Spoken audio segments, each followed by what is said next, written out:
Good morning, everyone. My name is Bill Lang. I'm a Director of Small Business Australia, and thanks for joining us on this important webinar topic this morning.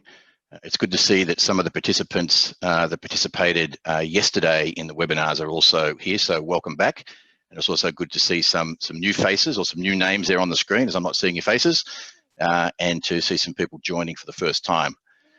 The first thing I want to let everyone know is the information that we'll be going through over the next 20 or 30 minutes is also contained and in much more detail in this report called the 5-Step Survival Plan for Small Business.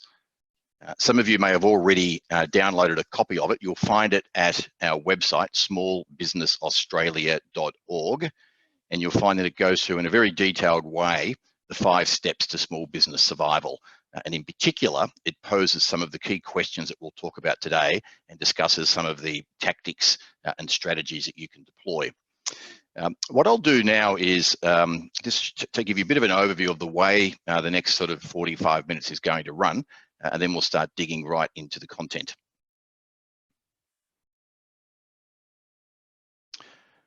So as this slide says, I'll present for 30 or 40 minutes. I'd ask all of you to keep your microphones on mute and your cameras off as well. So I'll be presenting this in a seminar type format. If you have particular questions that come to mind as we go through this, there is some functionality at the bottom of your Zoom screen, particularly if you're using a laptop, a desktop computer, or possibly a tablet, and it either says more with a few dots next to it, or it has a chat is the word. So click on that chat or click on more and type in the questions that you have. And I will hopefully remember to come back and look at that when I finish presenting, and then I'll answer some of those questions. I'll also give you the opportunity to actually ask questions to turn your audio back on. For some of you that participated yesterday, I think you found that worked very well in terms of what came to mind as we got towards the end of things, being able to ask those questions. At the end of the webinar, I will put up a slide that has a number of links to where our team has put together some additional resources to help you, and in particular to help you through what we call the 5 steps to small business survival.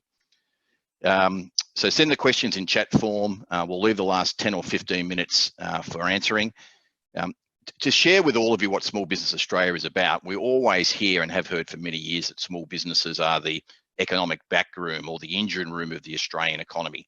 In fact, as of Christmas in 2019, there were more than 2 million small businesses in Australia, and combined with the owners, there were more than 5 million people being employed by those small businesses. At Small Business Australia, not only do we believe and know that we're the economic backbone, and we know that that's where most of the innovation comes from in terms of new products and service ideas, but much more importantly, small businesses are the heart and soul of their local communities. It's people like you that provide, the work experience opportunities for the high school kids in the local area, that provide the internships for the university students, that provide the part-time work, that are usually sponsoring the local footy club or the local dance studio.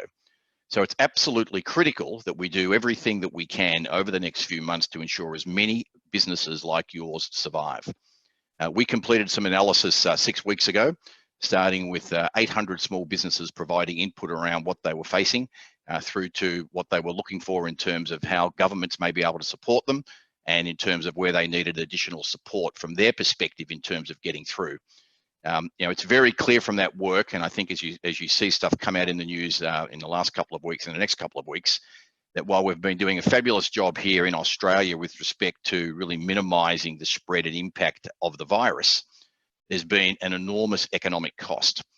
Our initial analysis shows there's probably more than 100,000 small businesses that have already made the decision to close down, and in the next 2 to 5 months, they could be joined by another 300,000 to 400,000. So that means there could be, as a result of this, 500,000 or 500,000 small businesses wiped out. Our philosophy is that whatever the government can do to help is great, but it really is going to take owners like you guys working together with your employees that you still have, with your suppliers, with your customers, with other small business owners in your local area to band together and do everything you can to actually get through this. I'll just move on now and very quickly take you through what the 5 steps are, because today we're going to be focusing on one of the steps and then one of the 4 areas within that particular step. But I'll just share with you very quickly. We have 5 steps, and we developed this almost 6 weeks ago based on the initial 700 to 800 small business owners that we got some feedback from. And what we found then was that many of them had not yet truly realized what the impact of the measures taken to deal with COVID-19 is going to actually mean for their business. A number were sort of like, well, we'll get through Easter and then we'll see what happens then.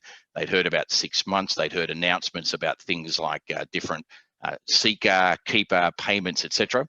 But many were still in absolute shock in terms of out of nowhere, in most cases, those in certain sectors were actually told they weren't allowed to have customers anymore. And that is now flowing through, not just from those sectors, but if people are staying at home, not going to their normal place of work, they're spending less. And that spending is basically going through the whole different elements of each sector. You've even got less people now going to medical practices, less people going to pharmacies, yet the level of health needs outside of the virus are as high as they would ever have been with respect to the population. So realization has a couple of elements to it. The very first is the word hibernation has been getting used for a period of time. If you attended our webinar yesterday, we talked a little bit about hibernation, and that the animals that get through hibernation have typically got a lot of fat. They've been doing a lot of eating or a lot of storing up of nuts and produce before they go into the cave for winter. Now, as small business owners, we actually cannot afford to be hibernating. We cannot fall asleep. We need to be awake. We need to be thinking about things that we can be doing right now from step number 2's perspective to reorganize things. And there's 4 areas we can reorganize in, and I'll talk about those shortly. But then we're going to dig right into one of those areas, which is all around connecting and reaching out to your customers. The 3rd step then is reinvention. We're running a webinar this afternoon on the reinvention process, some of the key things to be aware of and thinking about. The 4th area is reskilling, not just for you as owners, but also for the key employees that you've been able to keep so far. And then also helping those that you've lost, through no fault of you, no fault of them, they're out of work. And in many cases, the new economy is going to be very different than the last economy. And everyone is going to need some new skills in some new business areas for those businesses, not only to survive and thrive, but if you're unemployed, to actually be able to get gainful employment. And then 5th is restarting. So you've done the work through the earlier 4 steps, and then you are ready to restart as various things that have been imposed upon your business start to get relaxed in some particular way. Let's just have a very quick overview of what's involved with respect to reorganizing. And there are 4 areas, and those of you that attended yesterday, we went through these in more detail. I'm just going to go through them in a high level, but then we're going to get into number 3. So the topic of today's webinar is all about number 3. So the first area is minimizing cash outflow. And you'll recall, if you attended yesterday, we talked about a process of listing out everyone that you pay money to and owe money to. And listing them out in terms of not the amount of money necessarily, but who do you have the friendliest relationships with, putting them at the top of the list, and then working your way through, making contact with those people to discuss how things could be deferred, payments could be decreased, how you might be able to support their business, etc. So yesterday we went through that sort of effectively ASK process in terms of asking and what those 3 steps were, and we suggested that you rehearse that then before you make contact. When you start making contact, you're dealing with the people that you have the best relationships with. They're going to be the easiest to deal with in terms of coming up with some form of understanding. And what we want you to do is be able to build your confidence up in having those sorts of conversations. One of the key things we said yesterday with respect to area number 1 was you cannot not communicate. Now, what do I mean by that? Silence will be taken by many of your suppliers to mean that things are okay with your business, that they shouldn't be that concerned around your ability to continue to pay for the things that they do for you. Now, businesses like restaurants, gymnasiums, the local YMCA swimming pool across from the road from where I live down here in Melbourne, they were closed down overnight. So a very, very different scenario for those that have absolutely been closed down. They're not allowed to have customers. But getting into conversations and coming to arrangements to minimize the cash outflow is critical.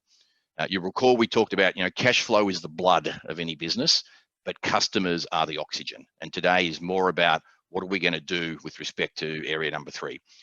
Area number 2, we said, look, the government's announcing various things. They're then having to work through, well, how's it going to work exactly? And they're learning as they're going at every level of government. So what we suggested was you should register for everything you believe you may be eligible for. In some cases, eligibility depends upon the extent to which your revenues have gone down. So therefore, good conversations with your accountants, whoever prepares your tax returns, if you use external bookkeepers, now is the time to really understand what March and April of last year was like versus March and April of this year. We fully expect to see continuing changes. There were changes yesterday in terms of some of the definitions under the JobKeeper package. And we talked about making sure that you're registering for the online newsletters available from the business departments of each level of government, potentially setting up Google Alerts so you're keeping informed of whenever something changes, so that if you register as soon as possible for these things, as they change, you may find that you are eligible, but at least you are in the digital queue much earlier than deciding in 4 weeks' time that you'll get into it. Area 1, we've got to reduce the cash going out as much as we can, as quickly as we can. Area 2, we've got to maximize the cash coming in as quickly as we can. And there may be additional cash or other support available from those 3 levels of government. If we then look at area number 3 here, find and talk to customers, it's the one we're going to dig into, but I'll talk quickly about area number 4. In December 2019, we had 2 million small businesses in Australia. MYOB provides accounting software to over half of those businesses. They conducted broader research, not just amongst their customers, but also more broadly across the other small businesses they don't have as customers. And what they discovered was 50%, or 1 million of those small businesses, do not have their own website.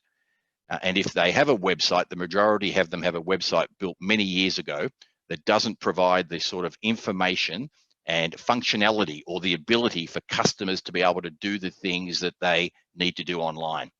And as of 4 to 6 weeks ago now, there's many things that customers are being forced to do online. I know in the case of my 80-year-old father-in-law, he's now online banking, which he'd avoided that. Westpac has been running television commercials, stepping through very slowly, step by step, mainly for senior citizens to understand how they can actually now get involved in online banking. Paying with PayPass is another one, as opposed to cash. So a whole range of consumer behavioral change now has been imposed on people to be able to continue to live and do the things they need to do in this new COVID-19 world. So getting online fast is the 4th area with respect to this whole area of reorganizing the business. We'll have separate webinars coming up about that, as well as some specific government initiatives that we're being made aware of that will help those businesses that need to get online fast to do so much faster. But let's get to the meat of what today is really about, which is around finding and talking to customers. You'll recall, and I'll just click us through, that I describe customers as the oxygen of any small business and cash flow as the blood. And so what is absolutely critical in terms of finding and speaking with customers is that we get a conversation underway. Earlier, I said with respect to his suppliers that you cannot not communicate. So we are always communicating. If we're not saying anything, the silence is being interpreted by a particular group of people as an audience to mean something.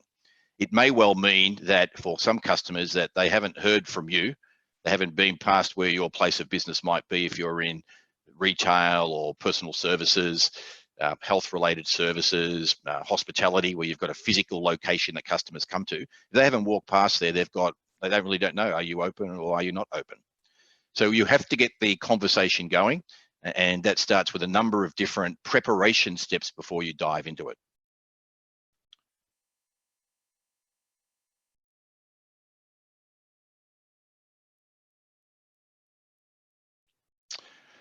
So find and talk to customers. Who am I talking about?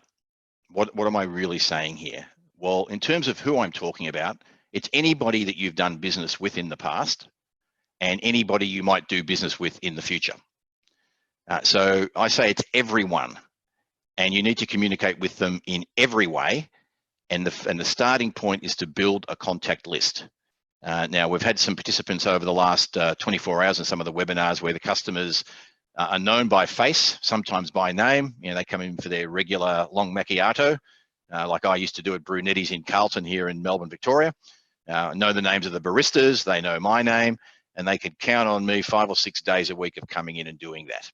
But if Brunetti need to make contact with me at the moment, they have no idea. they've given me a loyalty card that they put little stamps on as I go through, and I think I get a free one every 8 or 9 long macchiatos that I buy, and then I get to sort of save $4 on the next one that I buy, or $4.50 or whatever it is. But they have no ability to communicate with me because they don't know my name. They don't know my email address. They don't know what my postal address is. They don't know whether I live around the corner, which I do, or whether I happen to work nearby and I'm coming in to have a morning cup of coffee before going to the office or my place of business. So there are many businesses that don't know and need to start thinking about, how am I going to find my regular customers? And then other than that, if customers come to you because of your geographic location, because you are convenient, and overlaid that then with what you do is of quality that the customer is very happy to pay for, the people that are in that local area around where your business is may be future customers. They may be the customers that can come back.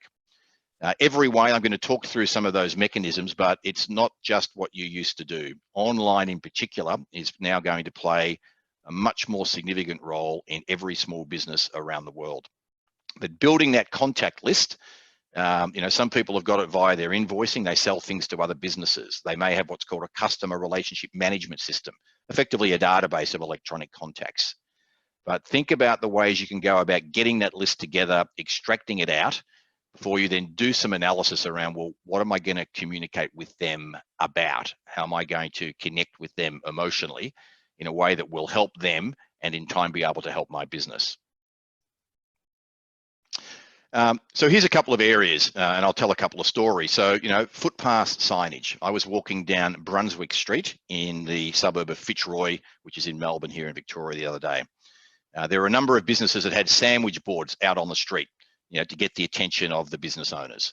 But I walked past one. It was an aromatherapy business, and I thought, what's this business doing? There's no customers in there. Beautifully presented front window with various bottles of aromatherapy, and then with some very small bottles of hand sanitizer. So it said 100% natural ingredients, TGA approved hand sanitizer to kill germs. And had I not looked in the window, I would not even known that they had that for sale. I walked into the business. I said to the young lady that was serving, I said, look, can I have a bottle of your biggest selling product at the moment? And I then said, what's that? She goes, hand sanitizer. So I bought a bottle. Then I asked the question, I said, are you an employee or are you the owner of the business? Oh, no, I'm an employee. I work so many hours a week. I said, how's it all going? We're hardly seeing any customers. Those that come in have seen the hand sanitizer or they've heard about it from a friend. And so we're selling quite a bit of that, but no one else is coming in. And I said, well, if I can make a suggestion, how about a sandwich board or big signage on the window or something out on the footpath? And her answer was, the council wouldn't let us do that. I then gave her my business card to give it to the business owner, and if they have any problems from the council as a result of doing those things, to let me know about it. Like, now is the time not to hold back, to be shy with respect to communicating to customers and prospective customers. Get the signs out, make sure people know what you've got. There are people driving down Brunswick Street, walking down that footpath, and unless they were very close and looked in the window, they would have no idea that this particular business has a product that for the last 7 to 8 weeks has been selling off the shelf even faster than toilet paper 4 weeks ago, and very likely to be an ongoing area of demand that did not exist before. So this afternoon, we'll be talking about a nightclub business that we know that has basically reinvented itself over the course of 1 week. You can't operate its nightclub services anymore, but now they are retailing from their prominent location a whole range of cleaning, sanitization related products. They've had to let most of their staff go, but the owner with a couple of staff is sourcing the product, promoting it through their social media channels. So in their case, they have a young clientele who use things like Instagram and Facebook, and they're now able to get that message out that they can drop into this particular place. They can order it online, pay for it online, and then drop it and collect it. Or if they want to pay an extra fee, it'll be delivered by Australia Post. So that's a reinvention example of finding the new opportunity, which is there for the medium term at least, probably 6+ months, and generating some revenue in, but being able to leverage the fact that they have some customer contact details through the social media that they've used. They also told me they've got a very good email list for when they have special promotions on at the nightclub when some alcoholic brand is sponsoring it. And that's also proved to be very effective to let their customers know. So, footpath signage, those of you that have been able to print out those overview slides we sent through, that's effectively what we're talking about here. Footpath signage for some businesses will work. Window signage, you see it of different qualities. I walked past a hamburger place last night as I walked around the neighborhood, and it was literally just, handwritten with a big black texter. Some communication is better than no communication. So window signage, footpath signage. Car windscreens. If you're a geographically located business and there are cars parked out in the street, now's the time to get something put together to let the owners of those cars know that you're in business and what's available, what your website address is, or your telephone number to call you up and make an order. If it's quite a small size and it looks like a parking fine, the emotional response is not going to be good, but it's definitely going to get picked up and looked at. If it's something that you've designed up at home and printed out, put some color on it, get their attention, they will read what is on this piece of paper. That now is another prospective customer that knows that you're still open and you've got things available and things that might be available for them. Another example of reinvention is a restaurateur. So you may know this person from television. He appears on some of the cooking shows from time to time. His name's Shane Delia. Now, he's had to close 3 of his 4 venues pretty much overnight. So restaurant venues and bar venues. But with one, rather than moving to purely takeaway, which many businesses are doing, many people in businesses in the food business, he's moved to an 80% plus model. So he's got his product to go. You order it, come and pick it up the next day by a certain time, take it home, do the final bits of preparation, and then have a restaurant quality meal in your own home with your family. Now, again, what he's found, he's been able to leverage the fact that he has some public exposure. So there's been some articles in the newspaper, etc. But he also has via social media and Instagram, an audience that he can communicate with and get the message out to in terms of what's actually taking place. I communicated with him a couple of weeks ago because he turned up on LinkedIn, something that he'd never really used before, but now he's actively using, because he's using that to let people know he's open with this particular offer. If you're in the location, here's the address of where he is. There's still a number of people going to work in their offices in the city, which is where the particular restaurant is that he's using it from. But he's letting them know, he says orders are solid. He's being able to keep a couple of chefs effectively going full time. And he's also been able to keep his suppliers, so the distributors of the fresh produce, which then goes one step back to the farms where it comes from. His innovation and his willingness to communicate with those customers quickly is actually helping feed a whole economic food chain in terms of the way he's going about very quickly reinventing things and contacting the customers. But he said, look, he's not too proud. He didn't know anything about LinkedIn. Now he's sort of learning how to use it, and he's being able to communicate with a different audience that don't use things like Instagram and Facebook. But he said he's also got his people walking around the streets, putting things under windscreen wipers. So if there are cars on the street, they're coming in for a reason. They might be conveniently working nearby where the restaurant is. He needs to let them know that that's available. Letterbox is the second area. So the current rate, I think, in Sydney is something like 4 cents to have an A4 flyer delivered, unaddressed to the person in a letterbox. So you'll see people out walking around the street, junk mail in many respects. But think about what's happening now. People at the moment are having to stay home a fair bit of their time. While I saw some statistics around the level of anxiety and uncertainty has increased, it's not surprising. There's also a level of boredom that's going up for some people. What am I going to be doing now? For the first time in many years, most of that junk mail is getting looked at. So for a small amount of money per letterbox, you can actually get something delivered. So think about what could you be communicating to people that are in the geographic area with respect to where your business is located, that you are open and what you've got available, or even just services that you might have available for people. If you've got the actual customer's name and address, you can send them a card, you can send them a handwritten letter and communicate with them. So I'm told by Australia Post that the volume of letters through address mail is currently up, even though they're reducing the frequency of their deliveries into letterboxes. The people that do letterbox brochure distribution are doing more than they've ever done before. And again, as I said, it's about $40 to have 1,000 of them distributed to letterboxes in a particular geographic area. Now, I've been talking so far about what I describe as analog, the old way, physical ways of communication with your customers. Of course, there are communication via electronic and digital methods. Some of you will know what that thing is on the left-hand side of the screen. Yes, a telephone handset. A lot of communication in recent years has moved to electronic, whether it's mobile phone, SMSs, or email.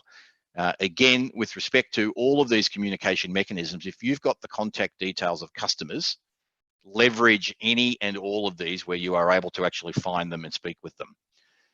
Personally, I don't like the word social distancing. It's being picked up and used increasingly by the governments and the health departments.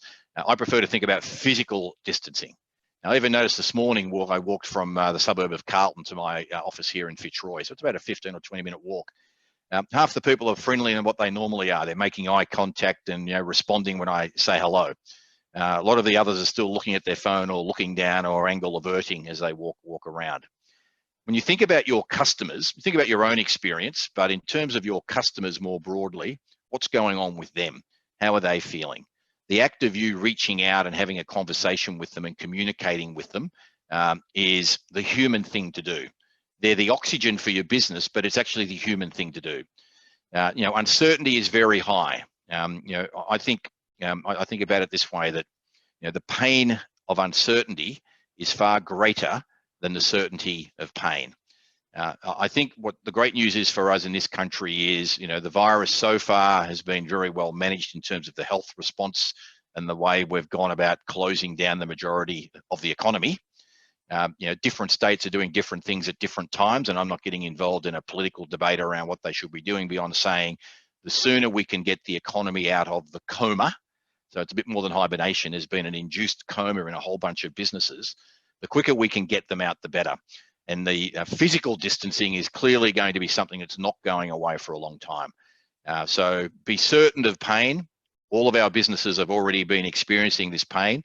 I'm not too sure how long it's going to last, but the 5-step survival plan, particularly this one around reorganizing and this area of communicating with customers, is critical. So reach out to the customers in terms of the different contact details that you've got, the different methods you can use to contact them. So think about distancing as physical, but not social in terms of interaction with your customers and checking in with them as human beings. I want to talk a little bit about what's going on out there in the internet space. Now, as I said, there were 2 million small business owners and small businesses in Australia at Christmas time. There's less than that now. There could well be a lot more or less. Some of you have not got that involved in the internet. You do email. You might have something on social media because you haven't really needed a website. The customers just come in. Maybe you had a little loyalty program using a piece of cardboard, so you didn't use a digital one. Let me just share with you the current statistics as of last year, towards the end of last year, about how people are connecting. Now, in Australia at the moment, there are 17 million Australians that are connecting and using Facebook. So 17 million using this thing called Facebook. Now, how do they interact with Facebook, and how do they interact more generally with the internet? So you'll see mobile phones there on the left-hand side of the screen, big blue sort of dot. I'll move my mouse over here to it. My new electronic mouse is racing around the screen. You'll see there, 47% of the way people are interacting is now from a small smartphone. And you'll see that that's gone up by 25%. So, 25% increase from what it was 12 months ago. So half of the interaction with the internet is via mobile phones, particularly the interaction by consumers that have been interacting while they're on the way to work, in public transport, when they're at home, while they're watching TV, they've got their phones out. So when you do things that are digital in terms of websites, etc., half the people are going to see it on a mobile phone. So that has implications for how websites get designed and the way you communicate. Then there's laptops and desktops. So you see that's 45% in the orange. About 7% are tablet computers, so things like iPads, and then other devices. So it's a very small number, mainly young kids using Xboxes and PlayStations too, that also basically access the internet through that mechanism. Now, think about your own behavior, and in terms of all the interruptions that come to you every day via your computer at work or your smartphone, there's a category of interruptions that you'll typically be more likely to have a look at. And those relate to SMS, and they relate to the messaging application. So Facebook has one called Facebook Messenger. Now, I'm not going to work through the mechanics and run a tutorial on the use of Facebook Messenger, because companies like Facebook do a very good job of detailing through very easy to follow videos what the steps are. A very powerful way to communicate with your customers is being able to send them a message via Facebook Messenger. So the link at the bottom of this slide there, facebook.com/business/learn/categories/messenger, or if you just do a Google search, Facebook Messenger Learn, you'll end up with a very simple tutorial where you can follow the videos, you can print out the stepped instructions that they've got, and you can start leveraging that with respect to communicating with your customers. I talked before about letterbox dropping, putting things under windscreen wipers, typically known as sort of local area marketing and using analog physical pieces of communication to do it. Facebook is also a very powerful way for you to communicate to people that are in your local area. So you have the ability with Facebook to set up a business advertising account, which doesn't cost any money, to allocate a certain amount of dollars per day to what you want to do, and then to select the type of people that you want your ads to go in front of.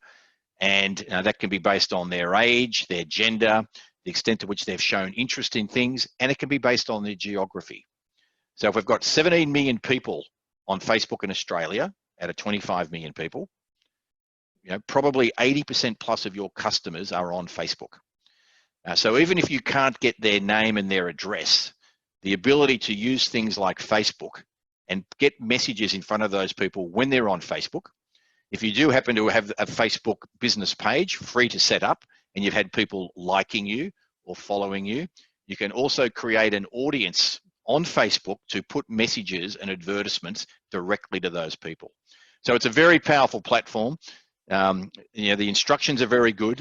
Anyone can learn how to do it. So even if you're a little bit reticent and you've had someone managing this for you in the past, but now you don't believe you can afford to keep paying that person to do it, it is very, very learnable and something that you can use, particularly in a situation where you don't know the names and have the contact details of your customers.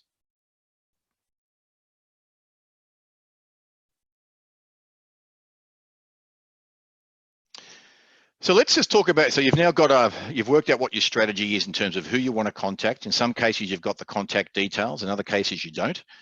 What are you going to actually do? What are you going to communicate with them about? What we propose and recommend that you do is you make contact. You let them know that this is not a business call. You're really calling up just to say hello and see how they're going. So it's an open-ended question, and listen very closely to the answer to get a sense, how are these people going as human beings? We've had more change imposed on all of us than certainly in my life of 57 years. And certainly, until the Second World War, I would have thought in terms of when we had rations and other things happening in this country. So that change has been imposed. Typically, when change is imposed, it's opposed. If we decide we want to change something about ourselves and we go about doing it, we pursue it. Now, as a community, we appear to be banding together in the majority of cases very, very well, understanding the rules or the guidelines, doing what we can to actually follow those. But in many cases, people, they haven't been asked except by their family and close friends on just how they're going. So I encourage you to start a conversation that way, listen to what is said, and then to ask them whether there's anything that you can do to help. If they're a local customer, they've dealt with you, are there things that you can do to help? And that'll be different around, it depends on whether you're a business to business type business. And some of you on the call today you're selling professional services and business services to other businesses who in their own right have lost customers, are facing an uncertain future. In other cases, you've got consumers and they can't get out of the house, or they're concerned about things like toilet paper. And we've seen some great examples of businesses, particularly one I'll talk about in a minute down in Port Fairy, that has really done some great things to look after a particular group of customers. And those things will not be forgotten. What we've found when we've had conversations with our customers over the last few weeks and using this sort of a process is that they'll then be quite interested and usually will ask how you're going and how's the business going and what are you doing? And that then provides you with the opportunity to share with them what it is that you are doing. What is the current plan? What services are currently available?